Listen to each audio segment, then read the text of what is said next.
屬龍嘅朋友，你今年咧就犯三煞，所以喺你嘅人生之中啊，呢幾個月啊，尤其是過年到而家咧，你都有一種咧就壓力咧就圍繞住你自己，但係你唔使咁擔心嘅，因為咧去到呢一個夏天咧。就會出現咗咧壓力同壓力咧就互相去出現，因為三煞對三煞咧就唔會變六煞嘅，就相反地咧就會有呢個對立，同埋咧就中和咗，變相咗咧你會吸引到好多咧非富則貴、有財有權有勢嘅人咧就圍繞住你自己，唔好嘥咗自己擁有嘅優勢。另外咧一個情況，你好有嗰個影響力，亦都咧好勤力咧去學習。你喺任何一個學習嘅圈子啊，或者喺一班人之中咧，你就好想咧將自己咧就隱藏埋嘅。將自己咧擁有一種光芒咧就收埋埋，但係冇辦法嘅。屬龍嘅朋友，你始終有你自己咧嗰種咧號召力同埋影響力，所以呢個夏天你諗住匿埋啊，唔好意思喎，係人都認得你咯。諗緊點樣喺係人都認得你嘅情況之下去發揮，攞到你自己最有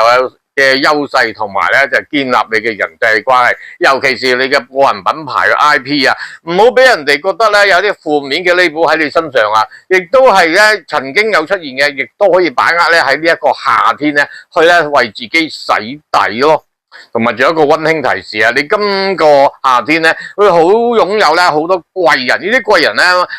可以咁講咧，就天地人三界咧都為你咧而去貢獻，你善於去把握啊！今年咧開始嘅時候，呢個春天不在你如意唔緊要，呢個夏天亦都係可以一個重新出發，為自己創造咧呢一個精彩嘅一年咯。唔好嘥咗今個咧赤馬年咧，為咗預備咗所有嘅資料同埋資訊，得天獨厚嘅屬龍嘅朋友，善於把握啊！